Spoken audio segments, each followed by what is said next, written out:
Look, Jeff. Hey. We're live on Facebook. Indeed we are. Okay. Hello, everybody. We are in Louisiana on our way home. It's still kind of bright. We were going to do this recap of the RNC meeting yesterday, but it was so sunny and glare was just everywhere. So now that we're in, cloud-covered Louisiana, we figured this is a really good time to do that. That way we're not, squinting too bad. I got my cool shades on though. So anyway, so part of a big, huge part of the RNC meetings is not just the committee meetings that they do, but also the meals. They have these overpriced lunches and dinners and breakfasts where they either have speakers or like Southern Regional breakfasts where they hold officer elections and stuff like that. So I just realized I can't read the comments. But anyway, hi Jody. No, it was my sunglasses. So anyway, so Jeff went to all the meals. Well, most of them. All but one. All but one, and I only went to the Southern Regional breakfast because I was way too cheap to pay for all the others. So anyway, I wanted to let Jeff kind of give you an overview of the meals and what those were like.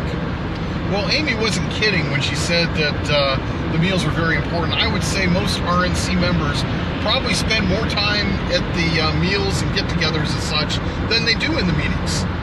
There's very little business conducted in the meetings.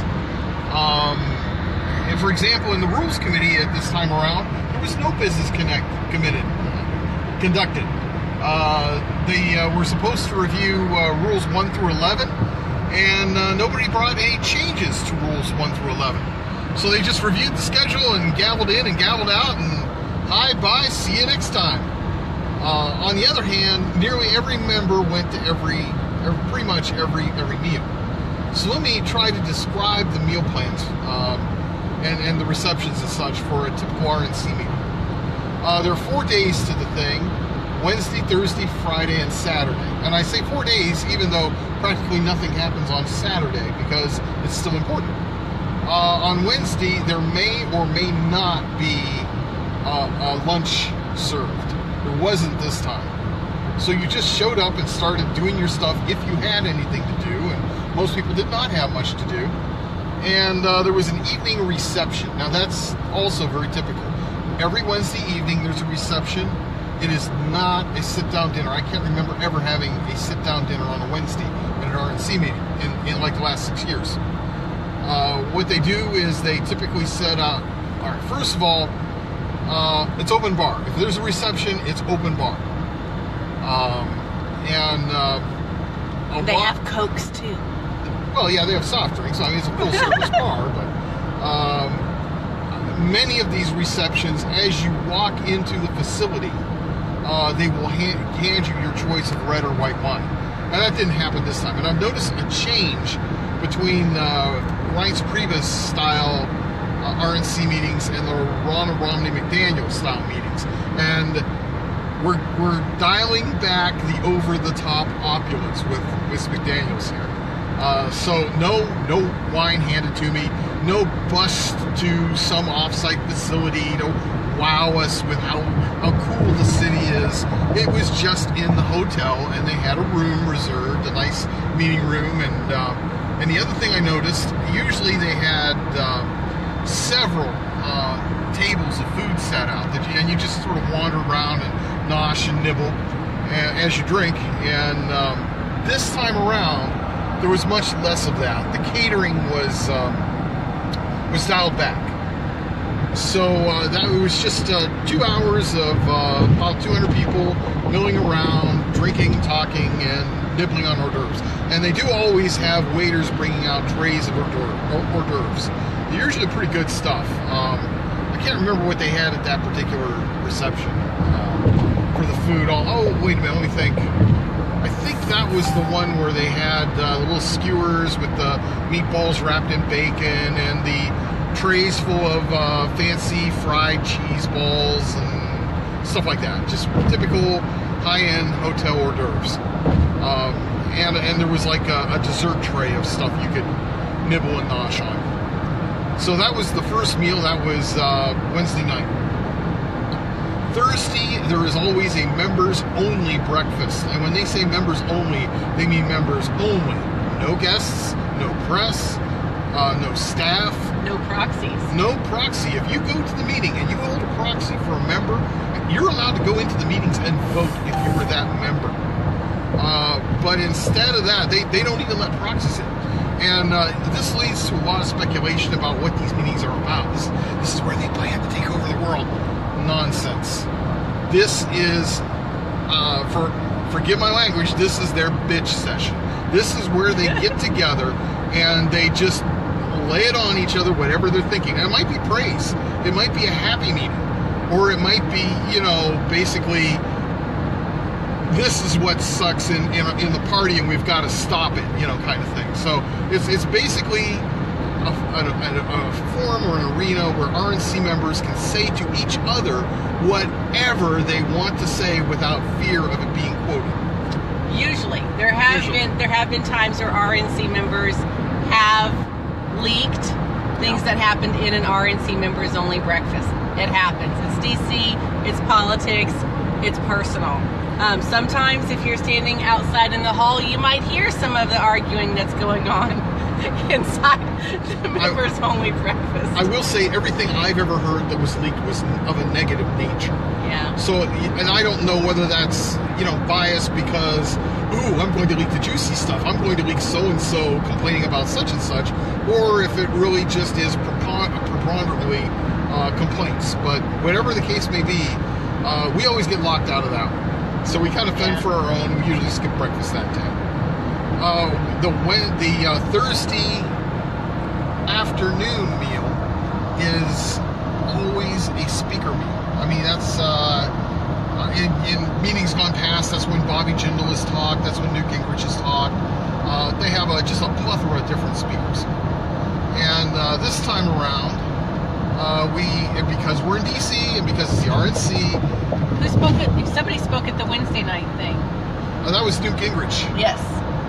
We do have speakers sometimes at the receptions, and Newt Gingrich spoke at that one. And then Thursday, the Thursday lunch was, I'll tell you, every time we have a sit-down meal, they generally follow the same format. And this is standard in the hotel catering industry. They have a big round table that sits exactly 10 people. There will always be 10 chairs around one of these tables. Very, very few times we've gone to a hotel and they've set out a table, a smaller table for 8. It's almost always a big table for 10. Obviously, that's the standard size in the industry. There'll be, it's almost like an Edwardian service, if you know what that means, where you have 18 different forks and 12 different knives and all that stuff. Not quite that elaborate, but probably a much more elaborate place setting than most of our viewers out there are familiar with. And typically it'll start with a salad right in the middle. There'll be a coffee cup on a plate beside it. There'll be a glass of water. It wouldn't be for lunch. For lunch, there would probably be a glass of iced tea.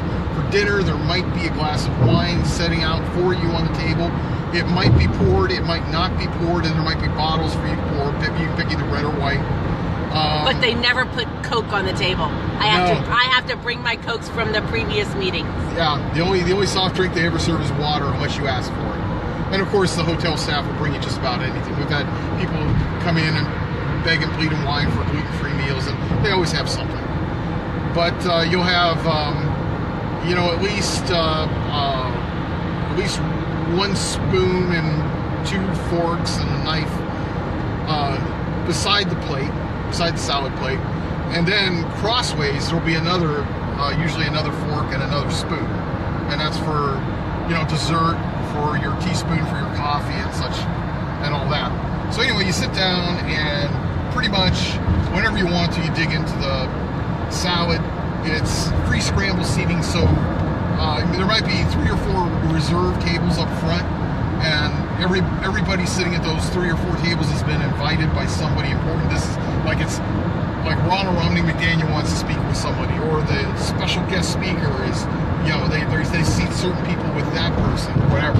Everyone else is scrambled. It's just whoever you wind up with, and very casual, very informal.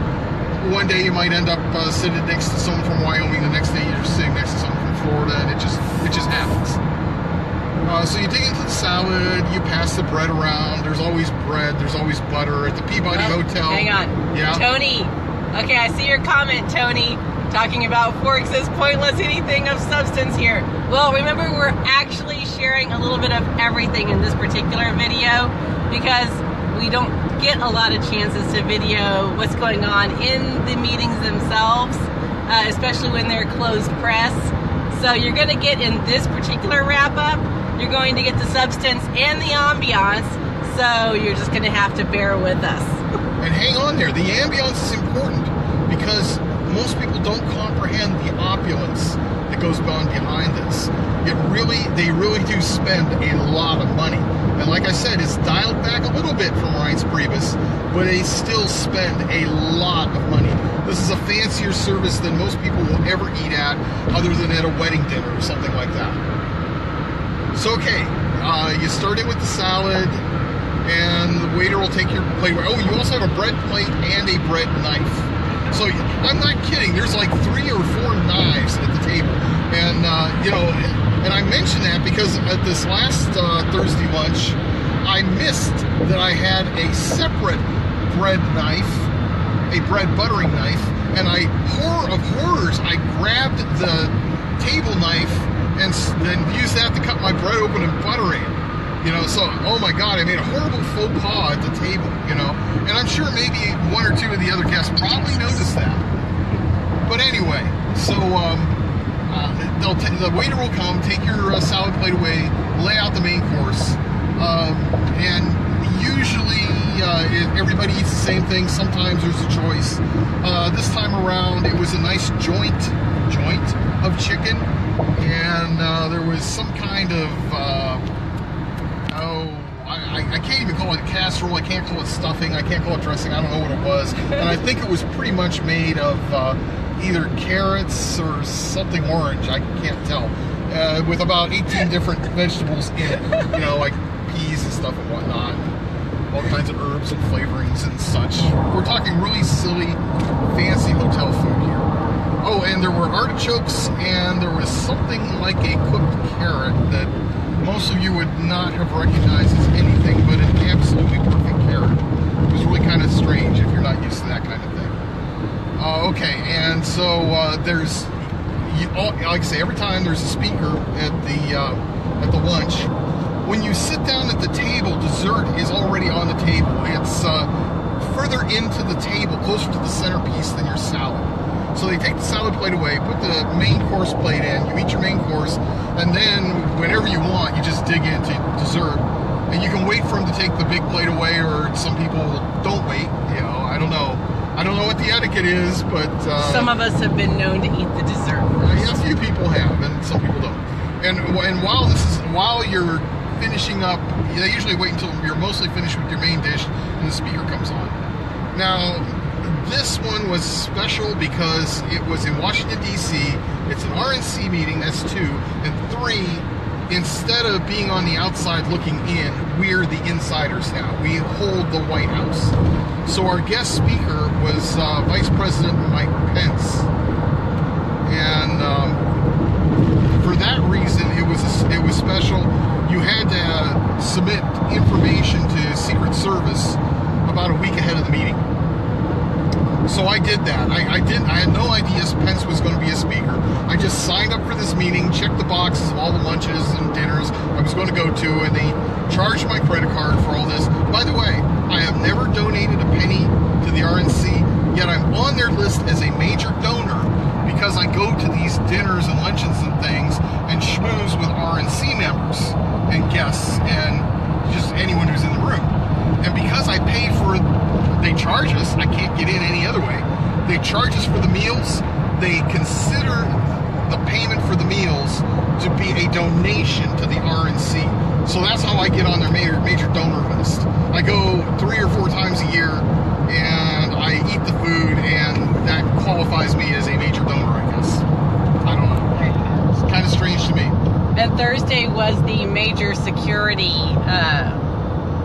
deal. They brought in their guys and we couldn't get into the rules committee meeting unless we went through security, and I streamed that, so you can see the stream on my page from Thursday. Yeah, and here's what a pain in the butt it was. Now, we're already pre-cleared, right? They've done what they call a name check on us, where they check your name, and they go, oh, Jeff Larson from Webster, Texas, we know him. There's a record of him. He's got a driver's license, and he's got an FBI file, and he doesn't have a criminal record, and he used to hold this clearance and that clearance, and they know who I am, just from my name and my address. And they've already gone through and checked all that stuff, and that's how I was able to purchase a little sticker for the back of my badge that said Wednesday dinner, or Wednesday lunch. Okay, the room where they had the rules committee meeting, which I already told you was a big nothing, was adjacent to the room where Mike Pence was the lunch speaker. Yeah, Mike Lunch. And so you had to go through the metal detectors and everything, and go around the room where lunch was being served to get to the much bigger room where the rules meeting was. After the rules meeting was over, you couldn't just go back over to the lunchroom. You had to exit the entire area completely, go back through the metal detectors a second time after having your badge checked to make sure you had the little sticker, which, by the way, you can peel off and give to someone else, as long as they don't know you've done that. So, you know, we're not talking about the most elaborate security here. You go through the metal detector again, and then you get into the lunch and get to see Mike Pence speak. And as far as, you know, interacting with Mike Pence, after the speaking, there was a railing separating, you know, the innermost 6 tables were all reserved. And after he spoke, he shook hands with all those people, they left, and then he walked around the railing, excuse me, shaking hands with whoever could crowd around the railing. And I got, you know, it was easily 4 or 5 deep around the railing, and I was like maybe 3 deep back. So if I'd have leaned forward, I might have been able to touch fingertips with him, but that's about as close as I could get to him. So that was Wednesday lunch. Thursday lunch. Thursday dinner was the big mess up because, you know, I was told, well, Thursday dinner is very exclusive and security's involved. Well, you know, we've had Ryan speak at our RNC meetings after he was Speaker of the House. There was never any security for that. So you figure if you don't have any security for Speaker of the House, you do have security for the Vice President. There's only one other name on the list. And this was, we were being bussed out of the hotel to go to that. Well, I just signed up for every meal. So I just assumed I had checked that one off. And everyone was warning us, you have to have your security papers in order. You had to have the FBI security check in order to get into the Thursday dinner. Well, I already signed those, I already filled all those papers out. So I'm set. And, oh, and it's sold out early. Well, I purchased all my tickets early, and, you know, nothing was indicated as sold out. And later I helped people sign up, and some of the meals were sold out. Okay, so I'm set. I'm ready to go to my Thursday dinner. I'm in line for the bus, and they have an RNC staffer at the head of the line who checks everybody's badge before they get on the bus to make sure no freeloader goes to the meal who didn't pay for it, right? And I confidently flip my badge around backwards so you can see all the stickers on it, and I hold it up for her to see, and I take a step out the door, and she says, wait a minute, you don't have a sticker for this. What? Are you kidding me? I paid for it. They charged my credit card. How could I not have a... And I look on the back, and I go, yeah, let's see, Wednesday, Thursday. There's no Thursday dinner. Why is there not a Thursday dinner? So you know, she asked me to step out of line. I did. And now I'm going over my phone to all my Eventbrite tickets. And looking, I know I paid for that thing, right? And I go through the list, and there's this huge list of Eventbrite tickets that I purchased. And there's no Thursday dinner. And I go... They snuck one past me. So it's like, okay, and I got the staffer's attention, and so I'm sorry, I guess you're right. I didn't understand. Usually I just pay for everything, and for somehow it didn't come up on the thing, and she says, oh yeah, I'm sorry, you had to be invited by an RNC member. In other words, you had to be there +1. And now some of the things people were muttering to me about getting, because I was the guest of our state chair. Go back to the part about you've been hearing people muttering about this. Okay, yeah. So I've been hearing muttering about, maybe you can get so-and-so to help you. And I go, what do I need so-and-so to help me for? And, because I was the guest of our state chair, and I just assumed that there was a limited number of tickets, and I bought one, and apparently I didn't. And I was wondering about, now it's making sense. You had to be invited by specifically, and this guy in our state chair, it sponsored several guests. So obviously couldn't take them all, and now it's starting to sink in that maybe I could have asked a different RNC member to at least add me as their +1 for that meal. And so, that's partly my screw up, and partly the RNC screw up for not really explaining all this a little better. Because when you go in to buy pay for your meals, none of this is explained. There's just a list of boxes to check, and that's it. And unless you're going Tuesday, Wednesday, Thursday, breakfast, lunch, dinner, breakfast, lunch, you just missed it. You just check, which is what I did. And so, okay, partly my screw up, partly theirs. No big deal. I'll figure out something else to do. And I'm leaving the line, and I bump into my state chair, and he's asking what's the matter. And I just explained, there was a misunderstanding, and I won't be going to the dinner tonight. And he's, oh, well, I'm sorry, and he's standing there with his wife, and it's like, well, of course he's going to invite her, because who are they all going to see? They're going to the Trump Hotel, and who is going to be the speaker? Of course, Donald Trump, who is sort of worshipped as a god by some RNC members. Not most of them, but by some, absolutely, because he's the president, and he's a Republican, which makes him a completely, totally, and different individual from Barack Obama, who was president, but was not a Republican. Okay, so that was the night that I wandered around with Amy and Gary, a friend of ours, and we ended up eating Peruvian food because I wanted to try something different, and there are lots of restaurants in that's DC. Right. Yeah. Okay, so let's fast forward to Friday. Friday, they always have the regional breakfast. The RNC is divided up into 4 regions.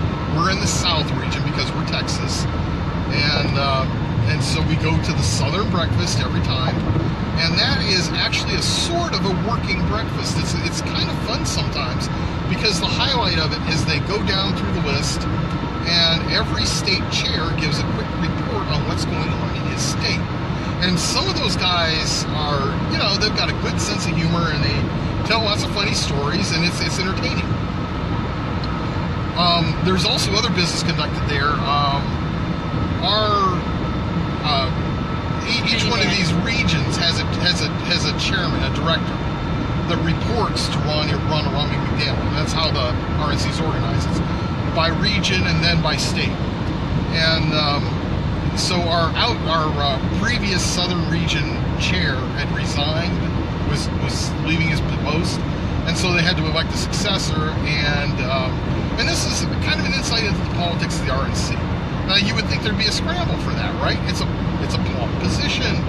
It's work, but if you've got the time to do it. And to be fair, there might have been some scrambling behind the scenes that we didn't hear about. I'm sure there were, but by the time we got to the meeting, there was an individual who had, I think, at least a dozen, if not 18. I can't remember the exact number. It was a big number for a quarter of the country.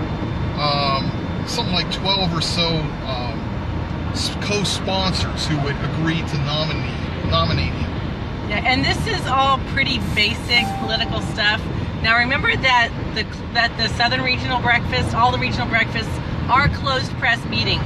So we can't tell you a lot of the detail that would involve business or a lot of other decisions. What we are telling you is stuff that is either common knowledge, spelled out in the rules themselves on the RNC website, or that were already, it's like, who was elected? That was announced at the general meeting in public. So with press in the back. Yes, and so we're going to tell you stuff about a closed press meeting, but we're not going to tell you the closed press part. Exactly, right. So keep that in mind. Right. So by the time it came time to put this person's name in nomination. His name was placed in nomination. Nobody else's name was placed in nomination. And then somebody moved to elect this person by acclamation, and everybody did. Everyone voted aye. Nobody voted no. And I can't recall. I think that was the election where they didn't even call for the nay votes. Probably not. There was no point to it, really. Yeah. And if you guys have ever been to, city council meetings, school board meetings, other conventions, a lot of times, they've already discussed a lot of stuff behind, back, door to door, face to face in a committee meeting somewhere. So by the time you get to the actual meeting part, they've already kind of figured out how they want the votes to proceed. And it's more a formality than anything else at that point. Absolutely. So anyway, that was the regional breakfast. With bacon. They have bacon. It's a buffet. It's a buffet. Too. Breakfast buffet. So it's all the scrambled eggs and bacon and sausage and grits and waffles and cantaloupe and bananas and croissants and it's the same thing every time, pretty much. It's all of that stuff that you can stuff down your gullet because there is always a ton of food left over. So, you imagine a quarter of the 50 states times 3 because there's a chairman and chairwoman. There's a chairman of the state, an RNC committee woman, and an RNC committee man. 3 individuals for each state. So you can do the math, 12 or 13 in each region times 3 plus their guests. Figure on average maybe 1 or 2 guests per state. Some states have a lot more. Texas brings a bunch. And that's a room full of people. They all have as much breakfast as they want. It's buffet style, and they eat maybe half the food that gets set out, if that. And this particular time around, the Texas committee man, Robin Armstrong, was the one that was elected to be the vice chair. Well, it's actually, the RNC is composed of a chair, a co-chair, and then like different vice chairs. And your vice chairs are the ones who chair the regional meetings and do some other stuff. Anyway, it's in the rules. You can read about it in the rules. But Robin Armstrong is the vice chair, is a vice chair of the RNC, and basically chairs. He is a regional officer in the RNC. Is probably the right way to say it. That's a good way. Yeah. So that was the breakfast, and then this was a bit unusual. The Friday lunch, there was no speaker. That's very unusual, and so there was no security either. Well, there's usually never any security. I know. This is the only meeting we've ever been to where you had to go through security to go to a meeting. Yeah. And you had to do that for 2. Well, I don't know what security arrangements they had at the Trump Hotel, but I'm sure they at least wanted everybody before they got to see the president. And when Mike Pence was speaking, now you've got to picture this. He's speaking to the Republican National Committee. These are people who have worked extremely hard to get this man elected. These are people who, there's adulation in the room. Everybody in the room has had their name checked by the FBI. The FBI knows every single one of these people, and the Secret Service does too. And of course there's a row of police officers on motorcycles outside to help escort Mr. Pence back and forth to wherever he needs to go, to the hotel and wherever else. There's Secret Service agents scattered all through the hotel. And even so, there were 4 of them, 2 on each side, while he was giving his speech, just in case one of us decided to rush the stage. So, well, this was the Hinckley Hilton that we were at in D.C. It was. This was where Reagan got shot by Hinckley. And it's amazing. It's right outside the lower entrance there, where you get on the buses to go someplace.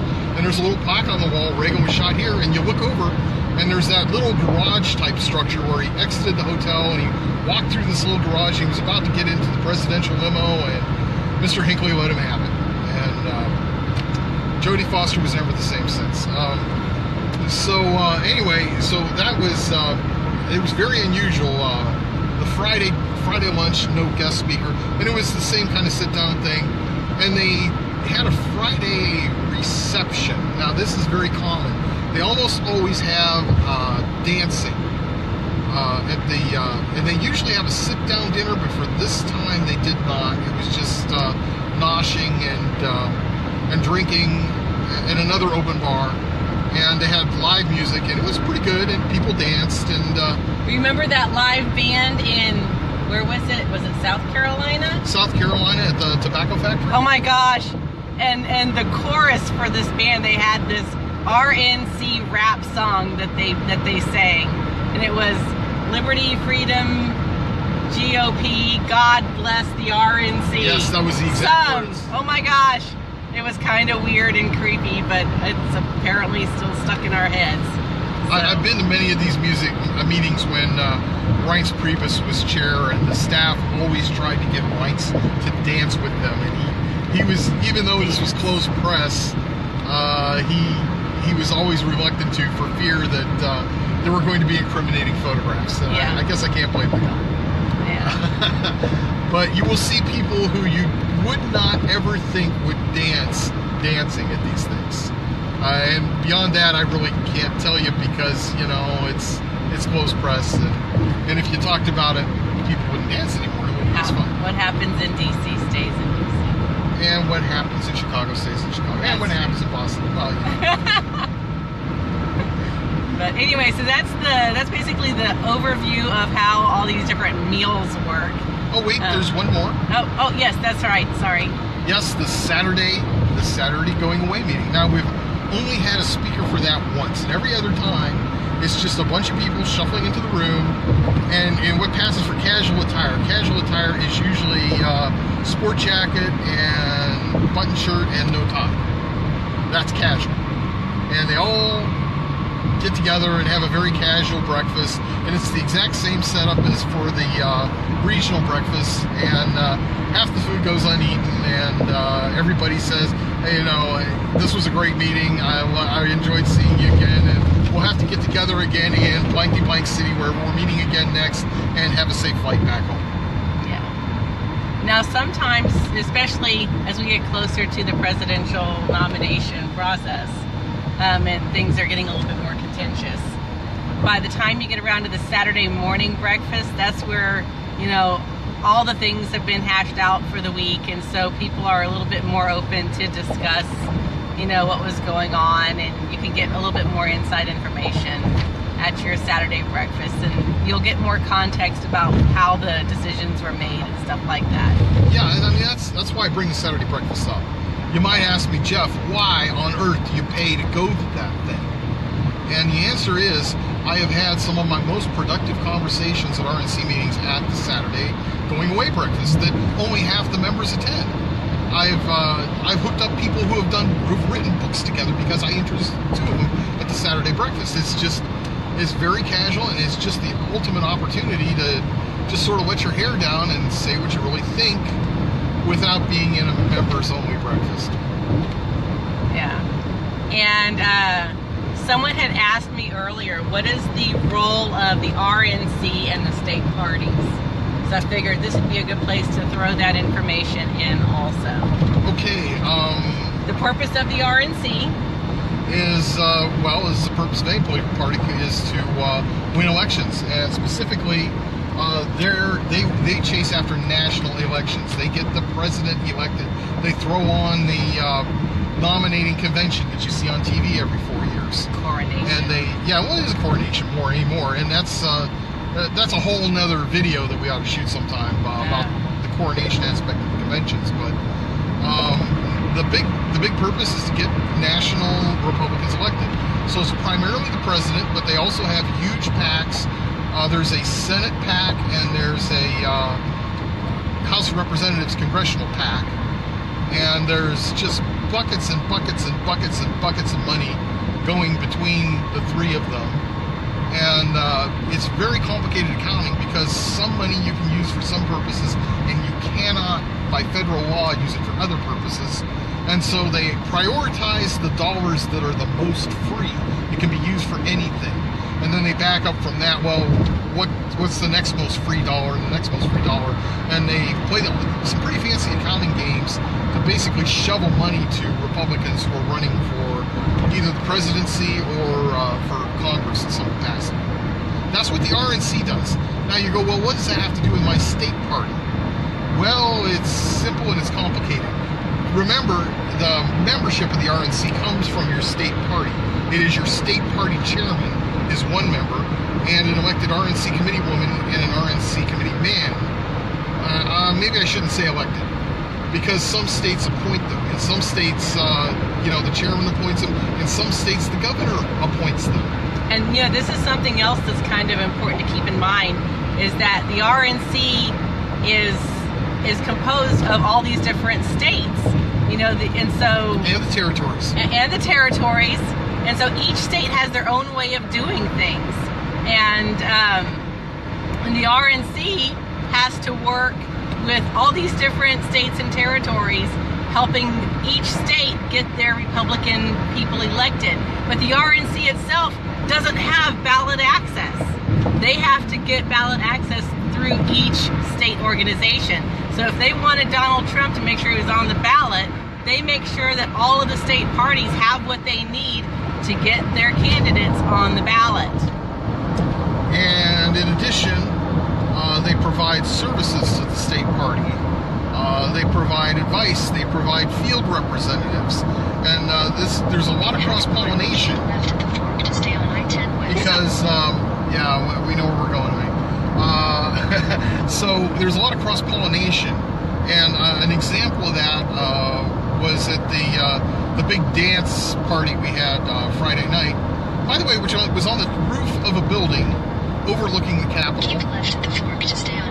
Always someplace fancy. When we were in Hollywood, California, they had it at the Reagan Museum, for example. When we had it in Chicago, they had it in the Shed Aquarium.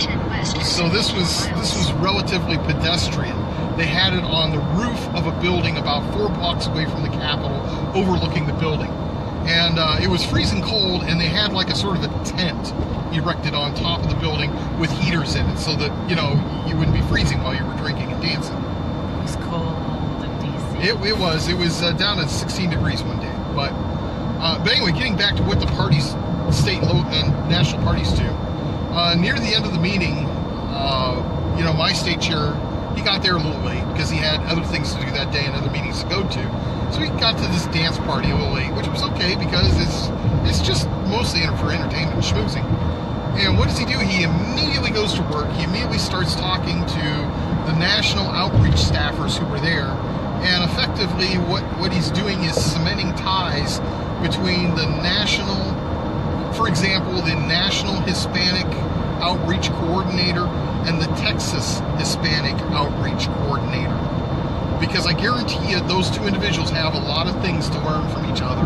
And it strengthens the national effort to learn from what we're doing in Texas, and it strengthens the Texas effort to learn what the national guys have picked up from the other states. So there's a lot of that cross-pollination going on, and that's one of many things they do for each other, besides shoveling money at each other. And when I say shoveling money, let's put this in perspective. How much money? In 2017, which was an off year, the big year is the election year. 2016 will be a big year. 2020 will be a big year. 2024 will be a big year. 2021, no. I mean, it's like we elected him last time. Nobody's running for anything. No congressman is being elected this year. Who cares? The midterms, they'll pick up again. But the off-year elections, nothing. So 2017 was an off year. How much money did they raise during an off year? $130 million. So when I say buckets of money, I mean buckets. More like barrels would probably be a little more accurate. Okay. All right, guys. We're going to go ahead and cut it off here because this is kind of getting to be a little bit long for an update video. But if you have any questions, feel free to drop them down in the comments and we'll try to address them there. And otherwise, we're almost home. Almost home. We're in Texas. We are in Texas. Yay. So we'll catch up with you guys later. The next RNC meeting is going to be in May during our Texas municipal election. So Jeff and I will be skipping that particular RNC meeting. So our state party staff will be pretty much on their own. And many thanks to RPT Operations Director Rachel Malone for making sure I could get my Southern Regional breakfast ticket. That's usually the one thing that I make sure I get, and I can usually get it at the door when I show up, and they were technically sold out of those, but she was able to finagle one for me, so I thank her very much. Just a general observation. I've seen a lot of staffers in action at state level and national level, and Rachel is a great kid and a good asset to the Texas Republican Party. I think James Dickey was really smart to pick her up. Yeah, no kidding. All right, guys, that's it for us. Thank you. Bye. Have fun.